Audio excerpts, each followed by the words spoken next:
रामकृष्ण हरी मंडळी, श्री स्वामी समर्थ. अनेक जण असे म्हणतात की स्त्रियांनी हनुमान चालीसाचे पठण करू नये, कारण की हनुमान हे ब्रह्मचारी असतात. परंतु आपल्यावरती संकटे, दुःख, बाधा दूर करण्यासाठी कोणीही हनुमान चालीसाचे पठण करू शकता. अगदी स्त्री, पुरुष, लहान मोठे कोणीही हनुमान चालीसाचे पठण करू शकता किंवा वाचू शकता. यामध्ये कोणताही भेदभाव नाही. असे म्हणतात की स्त्रिया जन्मतः धाडसी असतात आणि हनुमान ब्रह्मचारी असल्याने जर स्त्रियाने हनुमान चालीसाचे पठण केल्याने त्यांच्यात पौरुषीय गुण उतरण्याची शक्यता असते. म्हणून शक्यतो हनुमान चालीसाचे पठण स्त्रियांनी करू नये. मात्र आजकाल स्त्रियांनी देखील मागे राहून चालणार नाही. त्यांना देखील पुरुषांच्या बरोबरीने यायचेच आहे. मग एका अर्थी चांगलीच आहे की स्त्रिया जास्त स्ट्रॉंग व धाडसी बनतील.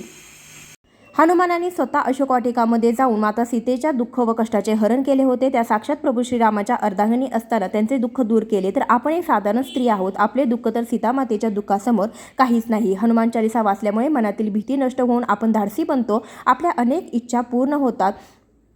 म्हणून हनुमान चालीसाचे पठण अवश्य करावे.